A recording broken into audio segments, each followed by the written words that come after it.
Communication and fundraising is the next one. So establish a clear and regular communication strategy with good content. And we've just been talking about Paul writing letters, and it's interesting if you see Paul when he comes back from his first missionary journey. Do you remember he's been up through Asia Minor, what we now know as Turkey, and he's come back to Antioch. And what's the first thing he does? He calls all the church together, the church that sent him out, and he tells them about everything that God has done. He reports back. And that encourages them because they've been praying. It empowers them to be involved in the ministry. It educates them about what God's plan is. So there's this rhythm of doing and communicating. And I'm sure a lot of us would identify with Paul. We're probably activists if we're leaders. And it's a real discipline to sit down and tell the story of what you're doing. But unless you're doing it, people are not going to know. And people are not going to be praying in a wise, informed way. And they're not going to be giving to your work. And they're not going to be encouraged by what is being achieved in their name.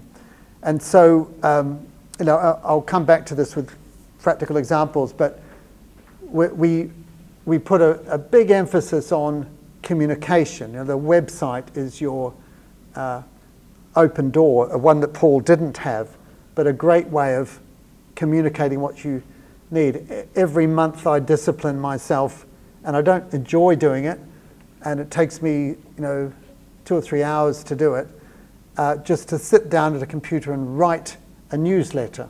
And I have 8 sections in it, a couple of 100 words for each one, try and cover different parts of the work. And why I'm doing that is that I want people to be aware of what's happening so that they'll pray for it as well. Perhaps even more important than that is the prayer diary. And I've got an example here, and my right-hand man does this, and every 3 months we put out a prayer diary, and every double spread has one of the 14 regions of the world, and every day has no more than 2 or 3 sentences about it. And this goes out in hard copy, it goes out in electronic copy, but most importantly, every single day it goes out on social media, on Facebook, on Twitter, and also, I've dropped something. Oh no, here it is. Also on WhatsApp groups.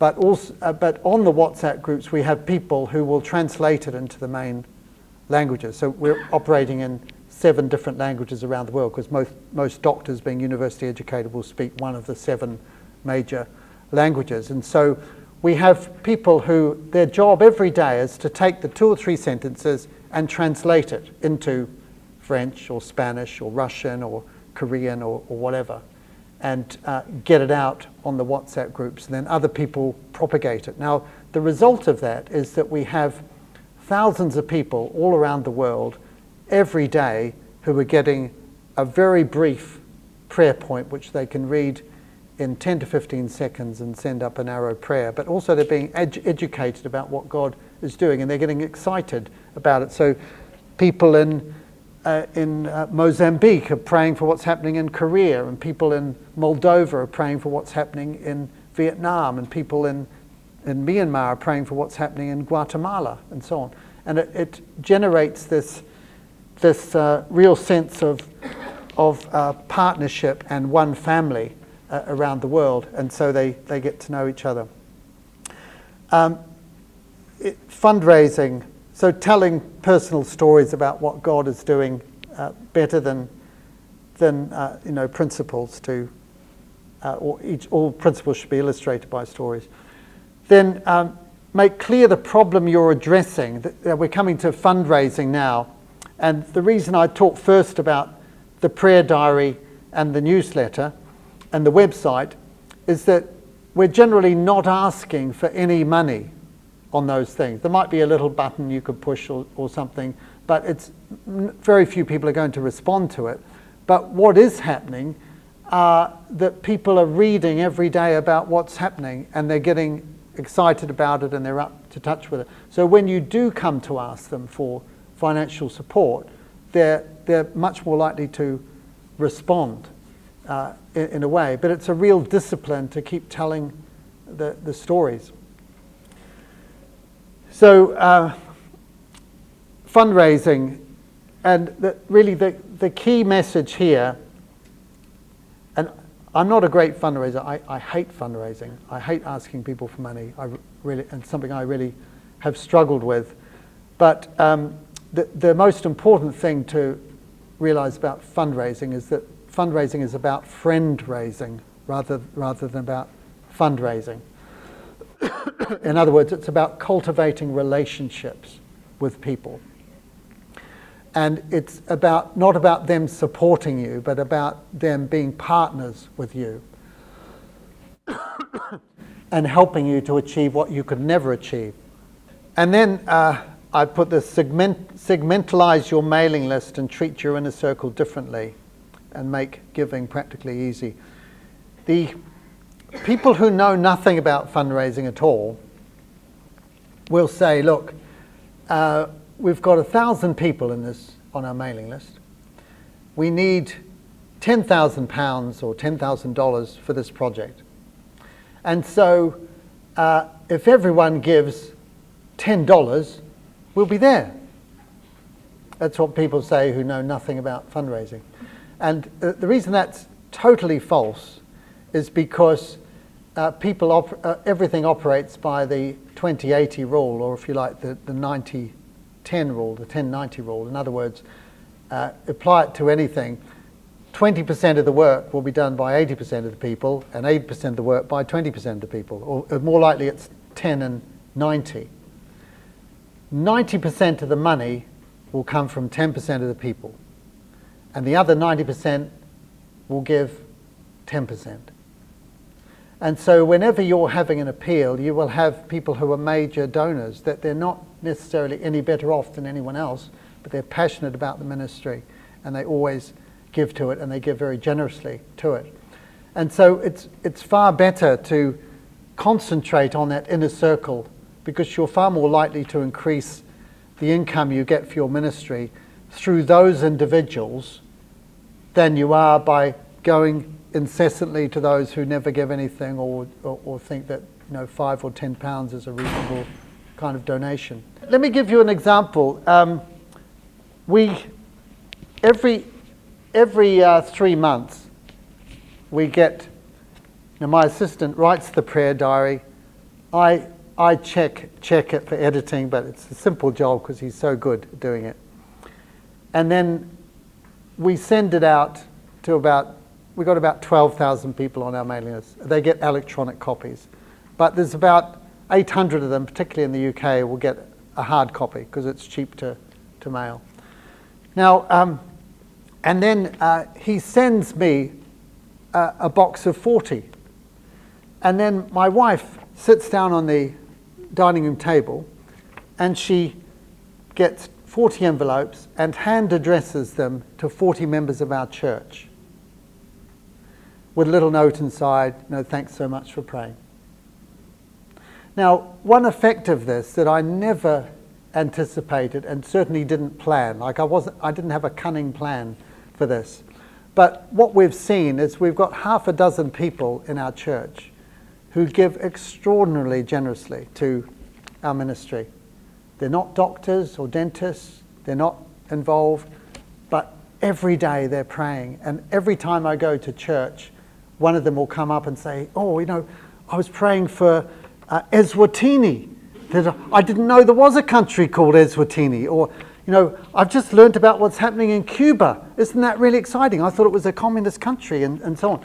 And so they're praying, but they're also, some of them are paying in terms of giving, and they're giving extraordinarily generously. And actually, we get ICMDA gets more financial support from my own little church than it gets from most countries around the world.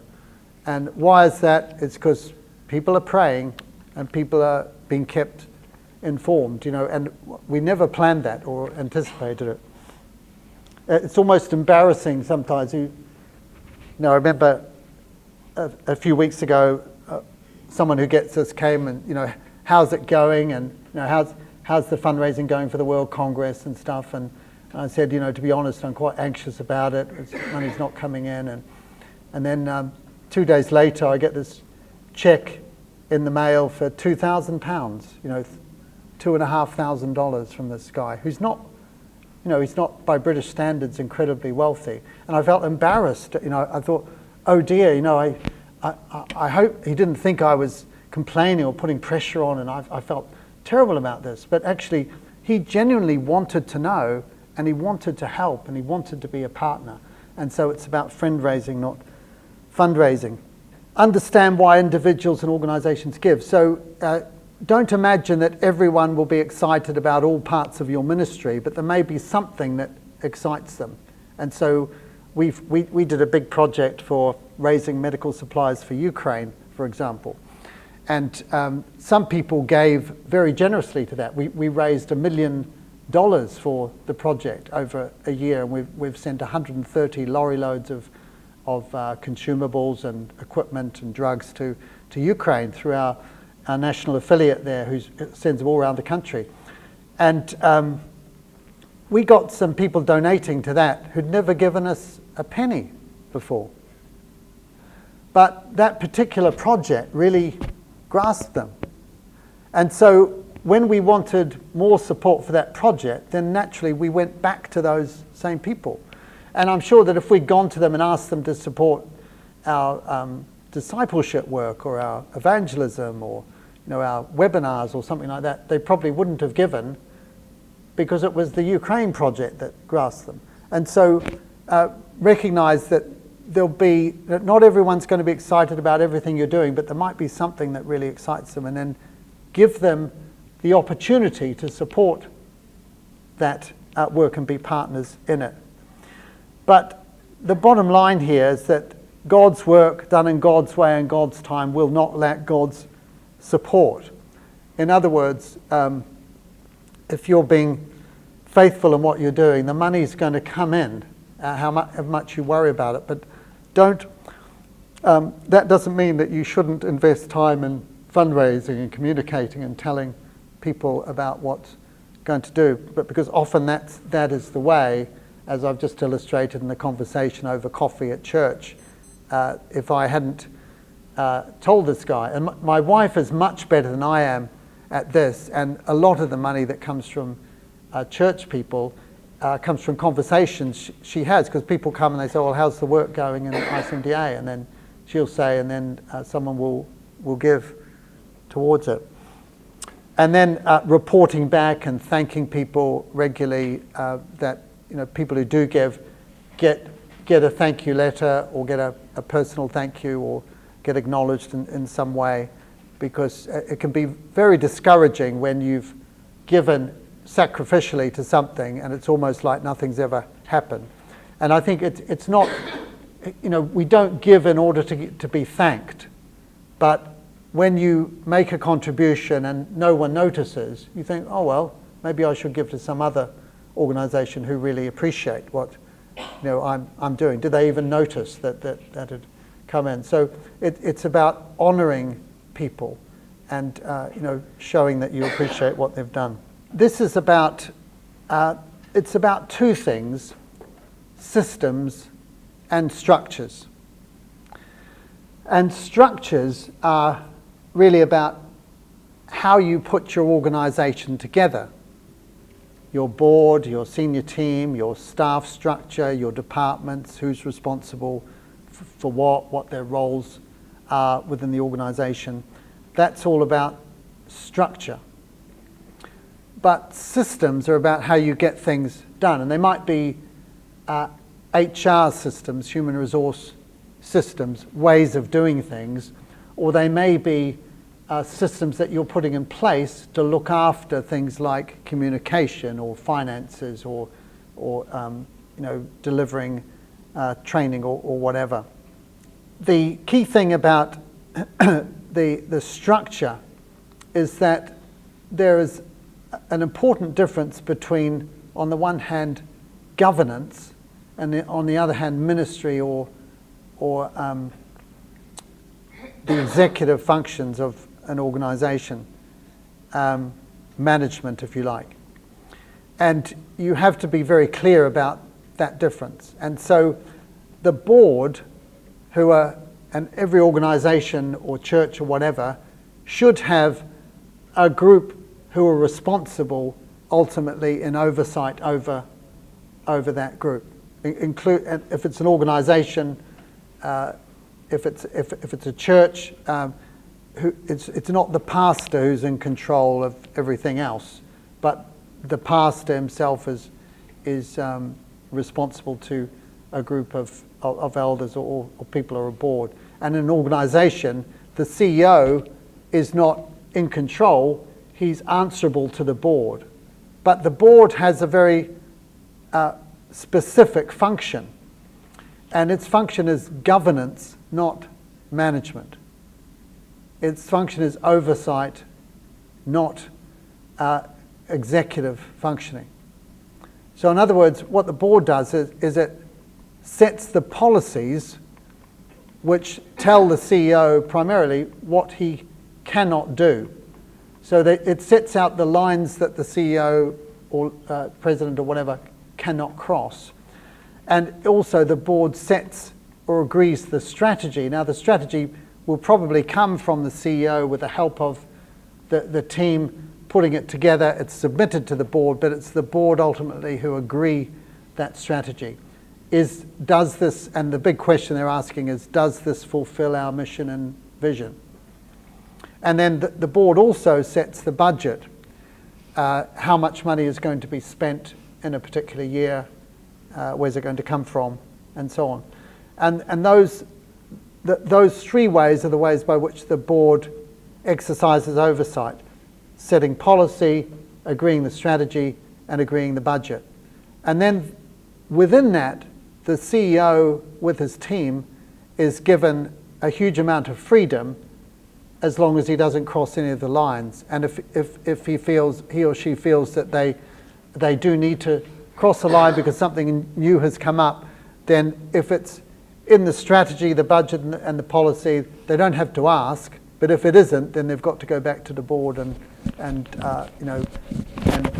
get the whole thing reviewed again.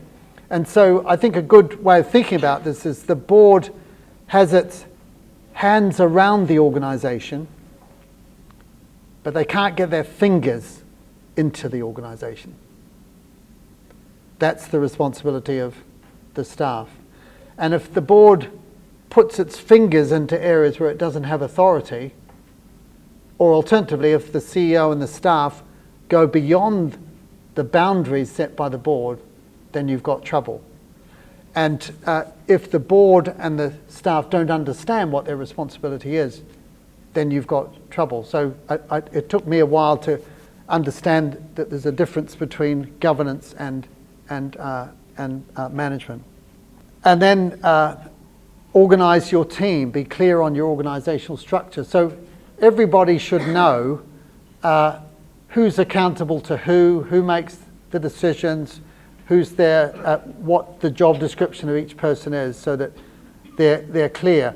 And you can imagine in an organization like ICMDA, where we have 14 different world regions and lots of activists involved, and they look over from their region to another region and think, oh, I'd like to get involved over there, and then they go and do something without asking anybody, and it causes all sorts of problems. So you need to have very clear policies about those things. And the references I've given there in Luke there to Jesus sending out first of all the 12, and then secondly the 72 in Luke 10, and he gives them very clear instructions about what their strategy is, what they're to do. 1 Kings 4 is about Solomon being very, very clear about what the roles of people are in the nation of Israel. And so build good systems like Solomon. I think the reason, you can read through the book of Kings and think, why have we got a whole chapter giving us the name of every singer and every instrument player and every gatekeeper, and why do we have to know that there were 12 regional teams with the responsibilities of growing the food and stuff? What is the relevance of this to the advance of the gospel and what we're really meant to do? Well, those things are all there for a reason, and one of them is to teach us that you need to have good, robust systems in place, and that people need to be clear what their role is, or it will be chaos. But the key thing about systems is that, so we're moving from structure into the kind of systems that you need for keeping accounts, or employing staff, or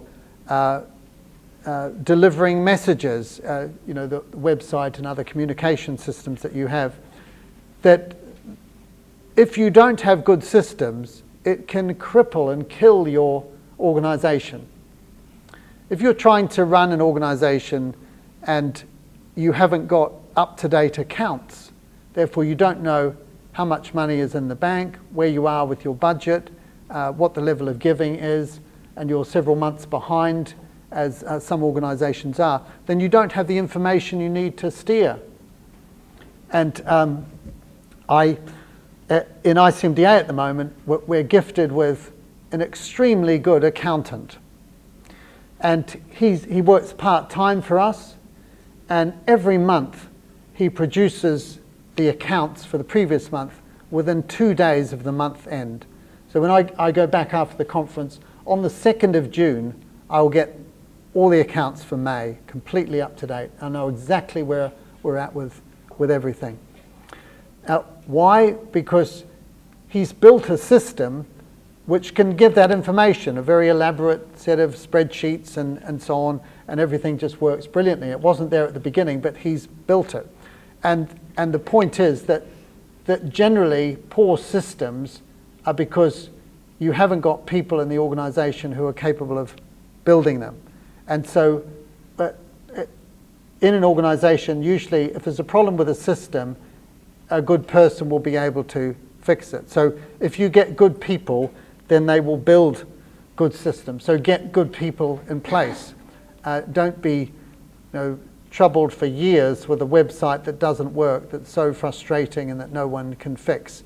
Because if that's the situation, it's because you haven't got the people to do it. So find the people who will do it.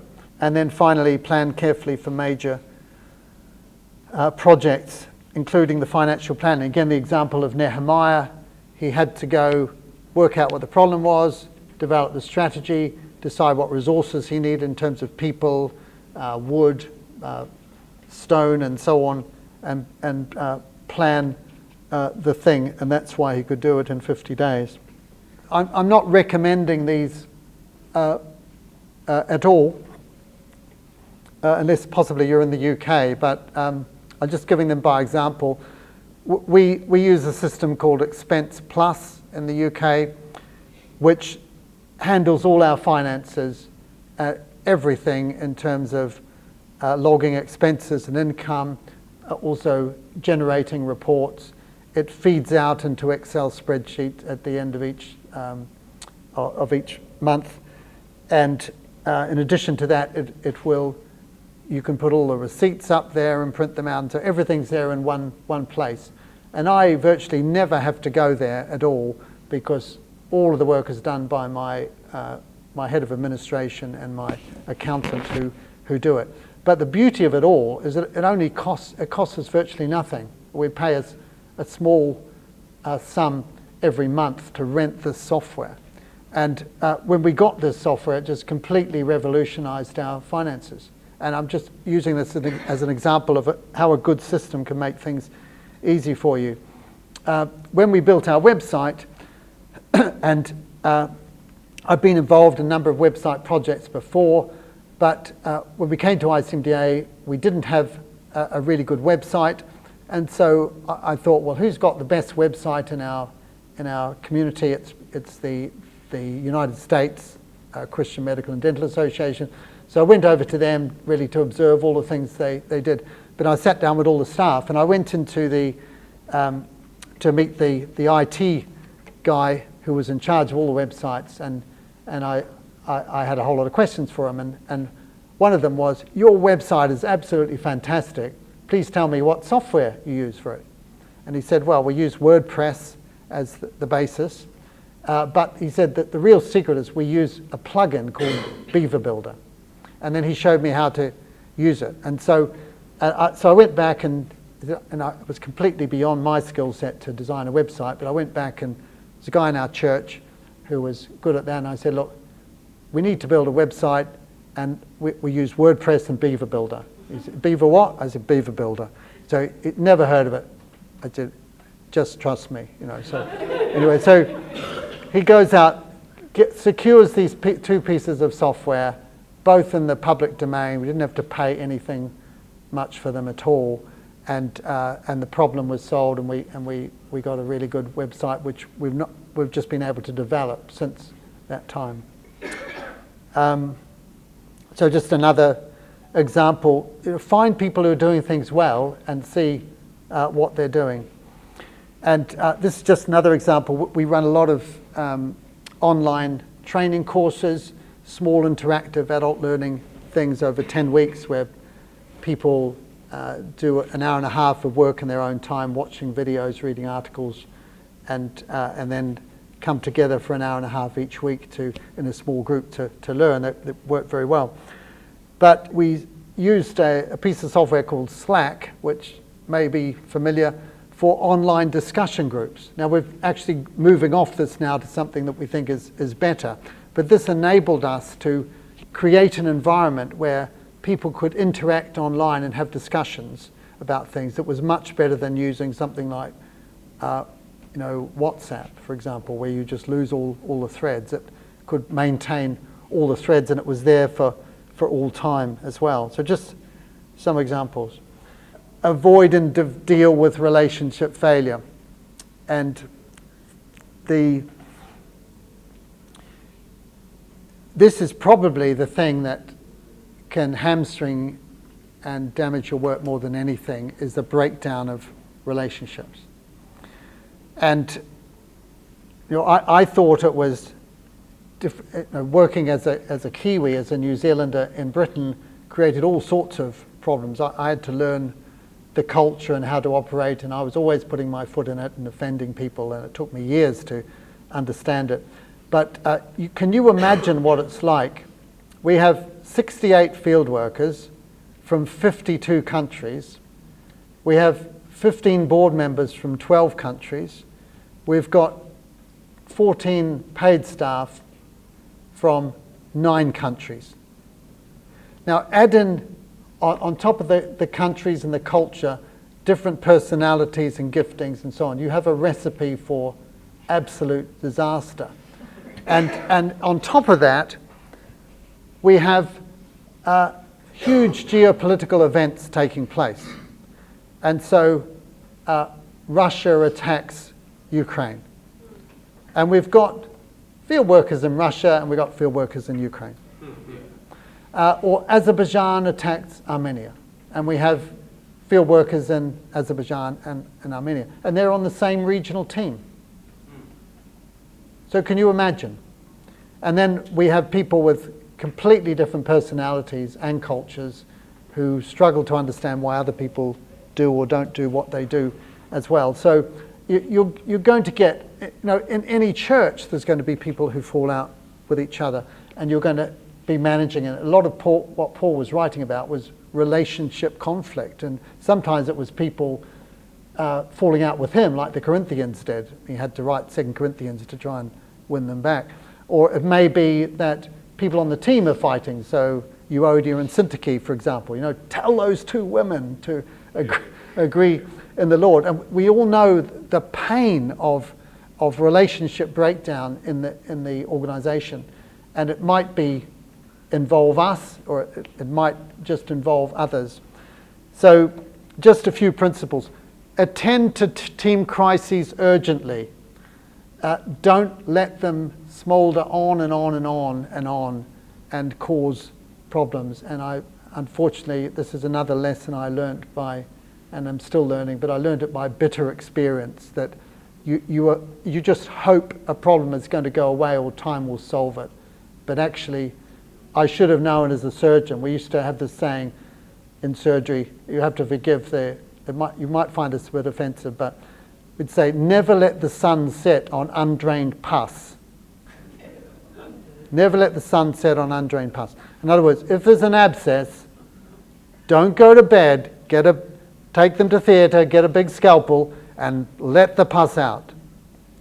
And if there's pus in your organisation, you've got to deal with it. And one of the mistakes that David did make, of course, he slept with Bathsheba. That was bad news. But actually, after that, he didn't deal with the relationship breakdown with Absalom, and it nearly cost him absolutely everything in his life.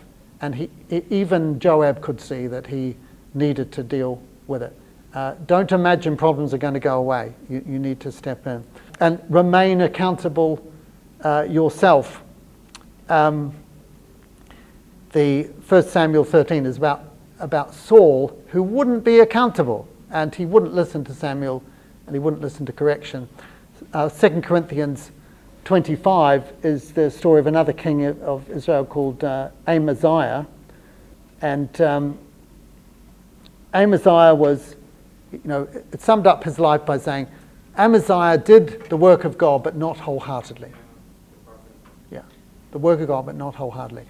And so there was an occasion when he was at war, and he took on a whole lot of mercenaries from another country, paid soldiers to fight for him. And a prophet came along, and so we're not told the name of the prophet. The prophet came along and said, you can't use these people. God's not with them. You need to trust him and use your own soldiers. Send them back. And so Amaziah said, but I've paid so much money for these people. And the prophet said, send them back. And so Amaziah bit the bullet and sent them back. And he went into war and he won a wonderful victory. But then he took the idols of the nation that he had just destroyed, and he started bowing down to them and falling into idolatry. And another prophet came and he said, get rid of the idols. And Amaziah did not listen. And the prophet said, this will be your downfall. And it was his downfall. And what's the lesson there is that God will often speak to us not directly. You can imagine Amaziah saying, well, Lord, if you were unhappy with us, why didn't you tell me? And of course the Lord said, well, I did tell you. I told you through this prophet. And you might not have liked his manner or the way he spoke or whatever, but he was telling you my word. And he was arrogant and he didn't listen. So remaining accountable. Don't get frustrated with your team.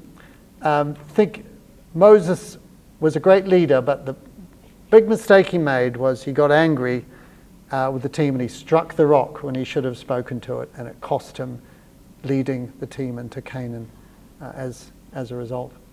Don't be jealous of your team members. That was Saul's mistake with David. So he didn't think, oh, wonderful, the Lord's raised up this incredibly gifted guy and he's allowed me to play a part in helping to develop him because he's going to be my successor and then I can retire and all the rest. No, he's thinking, who is this upstart? I'm going to take him out. And then it became an obsession for Saul to destroy this person that God was raising up. And it's so easy to get jealous of people rather than rejoicing in the gifts that they've been given. Don't fail to invest in key relationships. That's David and Absalom again. Don't be too uncompromising or too hard a taskmaster. 1 Kings 12, the story of Rehoboam. Do you remember? Son of Solomon. And remember, he asks advice when Jeroboam comes to him and he says, look, you're working these people too hard in the north. You've got to ease off a bit. And he went and asked the wise old men, and they said, yeah, you got to ease off. You can't treat them like this. And then he went to the young men, and they said, no, they're just stroppy. Tell them my little finger is thicker than my father's waist. And he may have abused you with thorns, but I will do it with scorpions. And then, of course, the 10 northern tribes said, okay then, we're leaving. Forget it. We'll go and do our own thing. And then Rehoboam ends up losing 10 of the tribes, and that's why Israel split, all because he was too uncompromising a taskmaster. And one of the best pieces of advice I ever had was, we're working in public policy with a guy who was very gifted, and he employed a chap who used to work with him, and he was doing some advocacy with us and getting our stuff onto the media and so on the whole issue of euthanasia. We were trying to stop the law changing on euthanasia. And this guy, I'd worked with the boss and everything had been great. This new guy came along, and he was doing things that, like, without being asked, that I was really a bit unhappy about and so on, and I didn't really know how to handle it. So I went back to his boss and I said, look, this guy's done this and he's done this, and I'm really unhappy about this. And he listened very graciously to everything I said. I said, what do you think I should do? And I was hoping he would say, look, don't worry, I'll go and have a word with them and sort them out, and it won't be a problem anymore. And he said to me, Peter, you've got to cut him a little slack. That means in English, you've got to be easier with this guy. He's really good. And you've got to accept a few things that aren't perfect, and he'll do a great job. And so I took that advice on board, and we got on incredibly well after that. And the thing that I was being too controlling and not giving him the freedom to be who he really was. And there were better ways of handling him, to encourage the good things and say nothing about the bad things. That was a better way of dealing with it. But then finally, just to realize that relationship breakdown is not the end. And that we think of the story of Paul and Barnabas falling out so badly over Mark. And then that was God's strategy to have two teams rather than one. And you can see God's wisdom in it all. But it was really very damaging to the relationship between Paul and Barnabas. But then later on, we see Paul says, and send Mark because he's very useful in my ministry. Yeah. And so time is a great healer. And sometimes you can fall out with people and then rebuild a relationship later on in good time and function well together. Just one book recommendation, Marcus Honeysett on Powerful Leaders, is a really good one. This is where Christian leadership goes wrong, and we all know the recent scandals that have affected Christendom. And the great thing about Marcus's book, Marcus could well be here this week, he usually is doing things at ELF, but the great thing about this book is that Marcus really identifies very clearly what the first signs of danger are with a leader, long before it gets to the stage of major catastrophe and fallout. And it's really, really helpful for boards, management teams, groups of elders, and so on. And of course, the biggest problem, of course, is someone who is tremendously gifted and competent, but there's a flaw in their character, or they're not responding to criticism or something, about how to identify it early on and how to manage it really well and not badly, because a lot of the problems relate to the way things are managed.